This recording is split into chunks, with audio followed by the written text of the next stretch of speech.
Hello everyone, welcome to our YouTube channel Free UPSC Preparation. I hope you are enjoying our public administration course as well as our new series on history. तो चलिए आज शुरू करते हैं। Law and order administration पे अपना जो रहते हैं टॉपिक उनके बारे में बात करते हैं। तो लेक्चर 72 बेस्ड रहेगा role of paramilitary forces in ensuring the internal security. Law and order को मेंटेन करने में सेंट्रल एजेंसी, पुलिस और इसके अलावा पैरामिलिट्री फोर्सेस का क्या रोल होता है।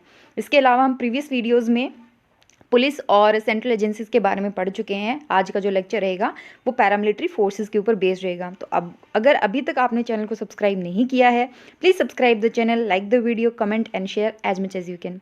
कमेंट कर सकते हैं आप अपने डाउट्स और क्वेरीज जो भी हैं, आपको लगे कुछ इंप्रूवमेंट की ज़रूरत है तो आप सजेशन भी आप हमें दे सकते हैं। चलिए शुरू करते हैं आज का लेक्चर। पैरामिलिट्री फोर्सेस के बारे में जानना। पैरामिलिट्री फोर्स ये किसी एक्ट के थ्रू डिफाइन नहीं किया गया है। ये जो टर्म है या ये जो वर्ड है ये डिफाइन नहीं किया गया है इन एनी एक्ट्स और बाय अथॉरिटीज़ ऑफिशियली हम यूज़ करते हैं। ठीक है, तो 7 फोर्सेस आती है इनके अंदर। वो कौन सी हैं वो हम आगे डिस्कस करेंगे। 7 फोर्सेस आती है जिनको पैरामिलिट्री फोर्सेस बोला जाता है और बेसिकली इनकी जो अथॉरिटी है वो होती है मिनिस्ट्री ऑफ होम अफेयर। आपकी जो आर्मी डिफेंस फोर्सेस हैं वो मिनिस्ट्री ऑफ डिफेंस के अंडर आती है, लेकिन जो law and order internal security के लिए कौन सी मिनिस्ट्री रिस्पॉन्सिबल, आपकी होम अफेयर मिनिस्ट्री। ठीक है, तो ये जो पैरामिलिट्री फोर्सेस है ये मिनिस्ट्री ऑफ होम अफेयर के अंडर आती हैं। इनको पहले पैरामिलिट्री फोर्सेस बोला जाता था, लेकिन मार्च 2011 के बाद में इनका नाम चेंज हुआ है। इनको रिक्लासीफाई किया गया है as central armed police force, CAPF। ठीक है, टू अवॉइड द कन्फ्यूजन। तो पैरामिलिट्री ऑर्गेनाइजेशन होता क्या है? It is basically organized like an army and perform either civil or military functions। ये आर्मी की तरह होता है, लेकिन आर्मी का काम क्या होता है? बॉर्डर पे ड्यूटी देना या बॉर्डर को सिक्योर रखना, जबकि पैरामिलिट्री फोर्स इंटरनल सिक्योरिटी को मेंटेन करने में काफ़ी इंपॉर्टेंट रोल प्ले करती है। आगे बात करते हैं। सबसे पहले सेंट्रल आर्म्ड पुलिस फोर्सेस को पैरामिलिट्री फोर्सेस बोला जाता है। तो they also play important role in border security as well. And ministry of home affair manage 7 central police force which assist in internal security and law and order. तो चलिए बात करते हैं वो 7 फोर्सेज हैं कौन सी। सबसे पहले आता है आपका असम राइफल्स। ठीक है, असम राइफल्स क्या है वो हम डिटेल में इन सारी जो 7 आपकी फोर्सेज हैं उनके बारे में डिटेल में पढ़ेंगे। तो असम राइफल्स है, उसके अलावा बॉर्डर सिक्योरिटी फोर्स है जिसको BSF भी बोला जाता है।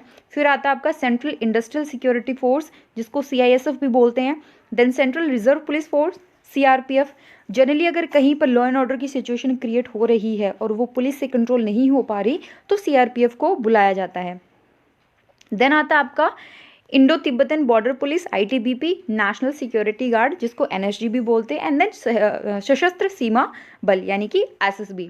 1 बाय 1 इनके बारे में पढ़ते हैं, बट उससे पहले अगर आप इन सारे पब्लिक एडमिनिस्ट्रेशन के नोट्स परचेज करना चाहते हैं तो आप हमें कांटेक्ट कर सकते हैं। कांटेक्ट डिटेल आपको इस वीडियो के एंड में दी हुई मिलेगी। ओके, बात करते हैं असम राइफल्स की। असम राइफल्स 1835 में इसको इस्टेब्लिश किया गया था। It is the oldest of our paramilitary forces.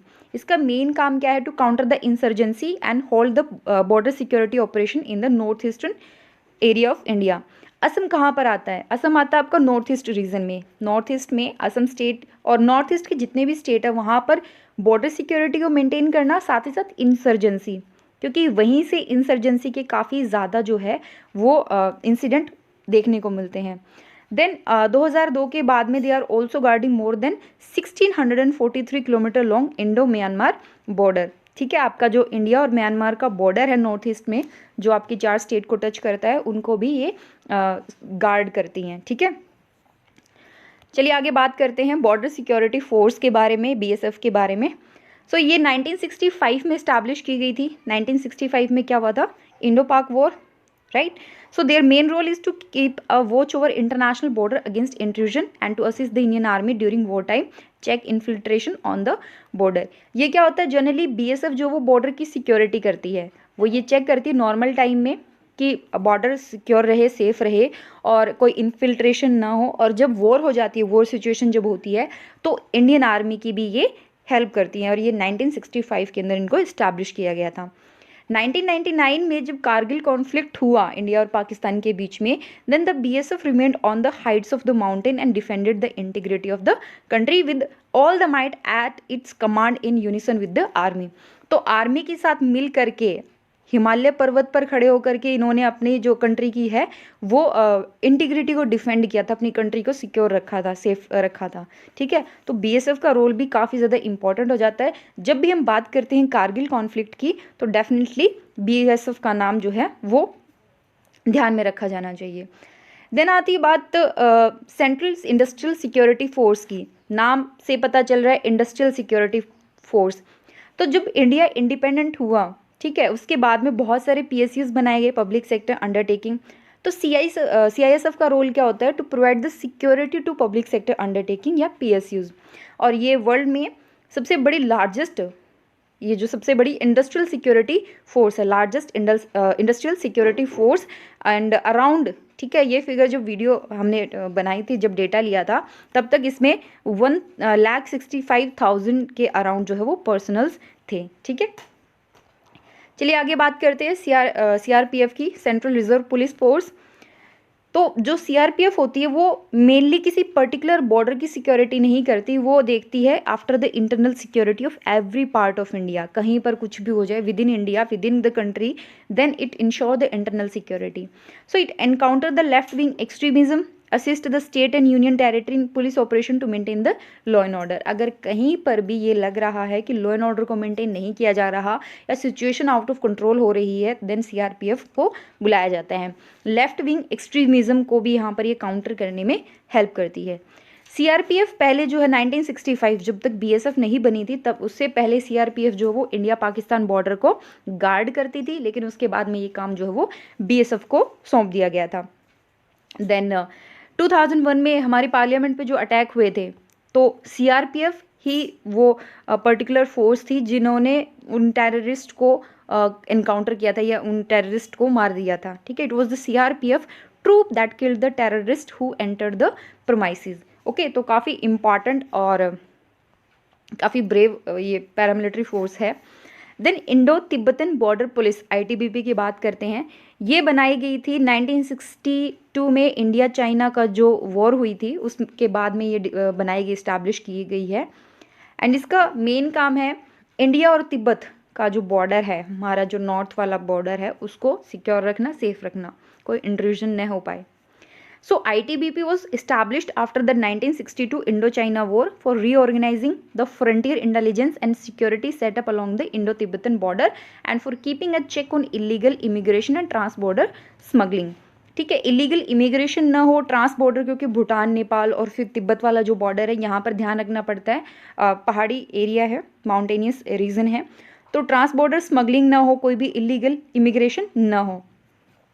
2004 में वन बॉर्डर वन फोर्स के मोटो को अचीव करने के लिए जो पूरा इंडो चाइना वाला बॉर्डर था, ये आईटीबीपी को सौंप दिया गया था। ठीक है, specially to guard the border, and Assam rifle की बजाय आईटीबीपी को ये काम सौंप दिया गया था, स्पेशली सिक्किम और अरुणाचल प्रदेश में। क्योंकि क्या है, अगर आप I am so sorry, I am not so good with the maps design करने में, बट आप ये समझिए कि ये आपका भूटान वाला रीजन है, ठीक है, नेपाल वाला, देन ये सिक्किम है आपका, देन ये भूटान है, और फिर ये अरुणाचल प्रदेश, और ये आपका नॉर्थ ईस्ट वाला रीजन है, यहाँ पर बांग्लादेश है। ठीक है, तो ये जो बॉर्डर है वो चाइना को टच करता है, क्लियर, ये चाइना को टच करता है। तो सिक्किम वाला और अरुणाचल प्रदेश वाला पहले असम राइफल हैंडल करती थी, अब ये जो है वो असम राइफल को नहीं, आईटीबीपी के अंडर आता है सिक्किम एंड अरुणाचल प्रदेश और ये पूरा इंडो तिब्बतन वाला बॉर्डर। ओके, असम राइफल ये नॉर्थ ईस्ट वाले रीजन को, ठीक है, आपका जो नागालैंड, मणिपुर, मिजोरम वाला रीजन है, इसको सेफ रखती है, सिक्योर रखती है। तो चलिए आगे बात करते हैं नेशनल सिक्योरिटी गार्ड की, जिसको एनएसजी बोला जाता है। ये 1980s में बनाई गई थी, खास करके टेररिस्ट एक्टिविटीज़ को रोकने के लिए, and to ensure that state do not witness any internal disturbance. तो मेन इसका काम है टेररिस्ट और टेररिज्म को रोकना। फिर बात आती है सशस्त्र सीमा बल की, सशस्त्र सीमा बल की। ठीक है, सशस्त्र का मतलब होता है हथियार, या सशस्त्र कि आपके पास मतलब शस्त्र हैं, या कह सकते हैं कि आपके पास हथियार हैं, ठीक है। नाम से यही मतलब होता है। बट सशस्त्र सीमा बल ये 1963 में इस्टेब्लिश की गई थी and SSB guards the Indo Nepal and Indo Bhutan border. हमने बात की ना कि सिक्किम और अरुणाचल प्रदेश में तो आईटीबीपी है, लेकिन जो इंडो नेपाल वाला बॉर्डर और इंडो भूटान वाला जो बॉर्डर है उसको एसएसबी कंट्रोल करती है, एसएसबी गार्ड करती है। वाई? बिकॉज यहाँ पर ओपन बॉर्डर्स हैं, पोरस बॉर्डर्स हैं, आप इजीली वहाँ पर ट्रैवल कर सकते हैं। Okay, so it is more challenging because the open border not only provide alluring encouragement to traffickers and smugglers but also offer huge opportunity for militant trained on foreign soils to infiltrate and pose a serious threat to the national security। जब porous border होता है तो हो सकता है कि कोई और असामाजिक तत्व इस कंट्री में आकर के हमारी कंट्री में घुसने की कोशिश करे, तो फिर ज़रूरी हो जाता है इस फोर्स का वहाँ पर होना, ताकि हमारी कंट्री की इंटीग्रिटी को मेंटेन किया जा सके। नाउ पैरामिलिट्री फोर्सेस हमने पढ़ी तो सही, उनके बारे में फैक्चुअल इन्फॉर्मेशन तो ली, लेकिन लॉ एंड ऑर्डर को कैसे मेंटेन करती हैं ये तो हमने पढ़ा ही नहीं। ओके, सो यहाँ पर ये समझिए कि जो आपकी पैरामिलिट्री फोर्सेस हैं they act as our first line of defence against security threats to India. Fine, first line of defence होती हैं ये। तो इनका स्मूथ कोऑर्डिनेशन, कम्युनिकेशन और इनकी स्मूथ फंक्शनिंग ये बहुत ही ज़्यादा इंपॉर्टेंट है, इवन क्रिटिकल इंपॉर्टेंस रखती हैं ये, and for which government should provide required mechanism and platform.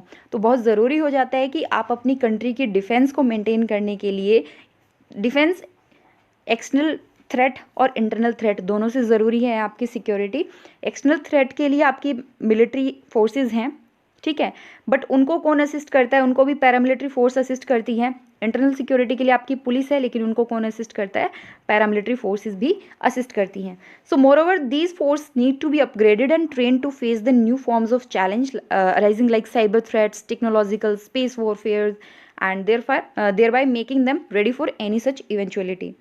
जैसे नए तरीके की आपको वॉर फॉर्म्स देखने को मिलते हैं।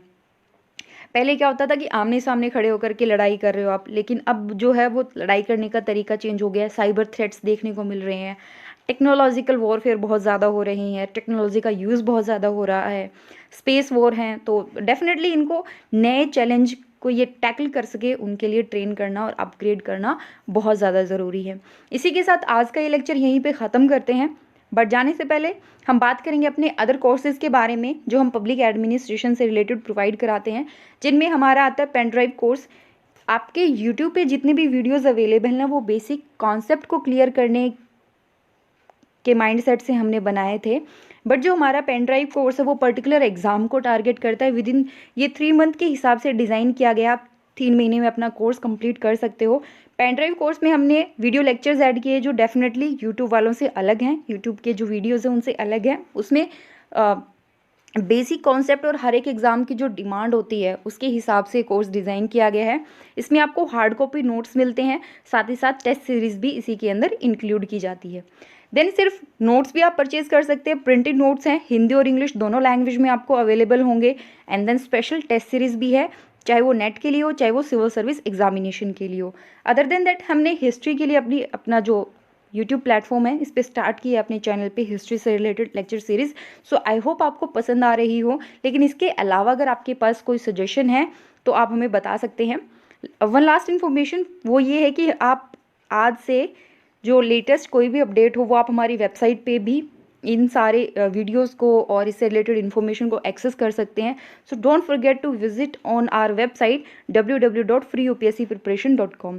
सो please subscribe the channel, like the video, comment and share as much as you can. Thank you so much.